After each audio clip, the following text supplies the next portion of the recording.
नमस्कार। आज मैं आपके सामने नरेट करने जा रहा हूँ क्लास 9th NCERT की पोएम नंबर 1, जिसका नाम है द रोड नॉट टेकन और जिसको लिखा है एक बहुत महान कवि ने, जिनका नाम है रॉबर्ट फ्रॉस्ट।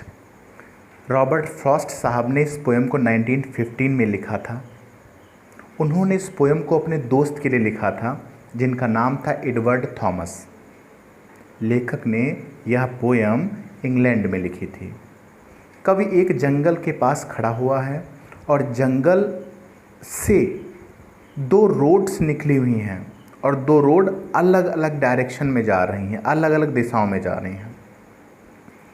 एक पीले जंगल में दो रोड्स अलग अलग हो रही हैं। लेखक यानी कवि ने पीला जंगल कहा है क्योंकि पतझड़ का मौसम चल रहा है, जिसके कारण पेड़ों पर पत्ते पीले पड़ गए हैं। और कवि कहता है कि वह क्षमा चाहता है क्योंकि वह दोनों रोड्स पर एक साथ नहीं चल सकता, क्योंकि वह एक ही यात्री है, इसलिए वह एक साथ दोनों रास्तों पर नहीं चल सकता। मैं अर्थात कवि, मैं काफ़ी देर तक खड़ा रहा, अर्थात कवि काफ़ी देर तक खड़ा रहा, सोचता रहा कि मुझे यानी कवि को क्या करना है। इस प्रकार मैं जितना दूर तक हो सकता था उन रास्तों को देख सकता था। मैंने उनमें से एक रास्ते को बहुत देर तक, बहुत दूर तक देखता रहा। कवि खड़ा होकर बहुत दूर तक रास्तों को देख नहीं सकता था, क्योंकि रास्ता घुमा हुआ था, रोड सीधी नहीं थी और वहाँ पर घास तथा झाड़ियाँ भी उठी हुई थी, अर्थात जंगल बहुत घना था। इस प्रकार कवि ने दूसरा वाला रास्ता, क्योंकि उसने एक रास्ते को देखा था जिस रास्ते पर झाड़ियाँ थी, घास था, इसलिए कवि क्या करता है, उनमें से दूसरा वाला रास्ता उसने चुना, अर्थात उसने दूसरे वाले रास्ते का चुनाव किया और वह आशा करता है कि उसने जो रास्ता चुना है वह उन दोनों में से अच्छा होगा।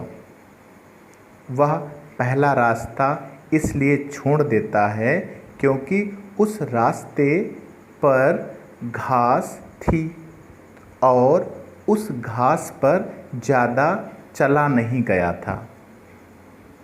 लेखक ने जो रास्ता चुना है, अब वह उस रास्ते पर चल रहा है।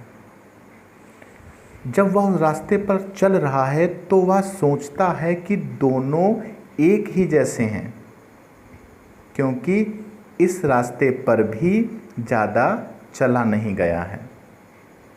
वह कंफ्यूज हो जाता है कि वह क्या करे, दोनों तो एक जैसे ही दिख रहे हैं। वह आगे बढ़ता है और कहता है कि दोनों रास्तों पर एक ही चीज़ नज़र आ रही है, दोनों रास्तों पर बराबर पत्तियां गिरी हैं और उन पर से ज़्यादा लोग गुजरे भी नहीं हैं, जिसके कारण पत्तियां काली पड़ गई हैं, अर्थात वहाँ पर पदचिन्ह या हम कहें लीग या हम कहें ऐसे घास के मैदान के बीच से निकला हुआ रास्ता, जहाँ से बार बार लोग निकलते रहते हैं और वहाँ पर पैरों के निशान छप जाते हैं या बन जाते हैं। वह एक निर्णय लेता है और कहता है, मैंने दूसरा रास्ता चुन लिया है, पर पहले वाले रास्ते पर किसी और दिन जाऊंगा और उसका जायज़ा लूँगा। फिर उसने दिमाग लगाया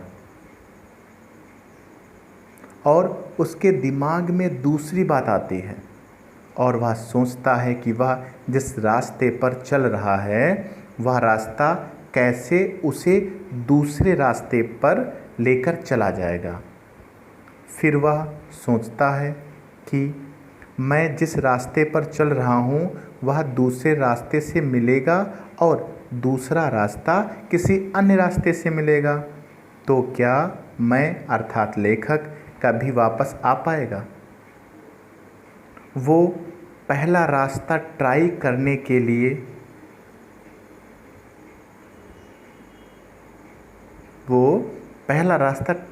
लिए देखता है। वो कहता है चलिए अब हम पहले रास्ते को ही ट्राई कर लेते हैं। अगले स्टेंजा में कवि फिर कहता है और आह भरते हुए कहता है, कहीं ना कहीं फ्यूचर में वह बैठा रहेगा और अपनी कहानी किसी ना किसी को सुना रहा होगा कि उसे 2 रोड्स सालों पहले एक पीले जंगल में मिली थी और कवि ने वह रास्ता चुना था जो कम लोगों द्वारा चला गया था और उस रास्ते को पकड़ने के कारण कवि की पूरी ज़िंदगी ही बदल गई। परंतु लेखक ने यह नहीं बताया कि उसके साथ अच्छा हुआ या बुरा हुआ।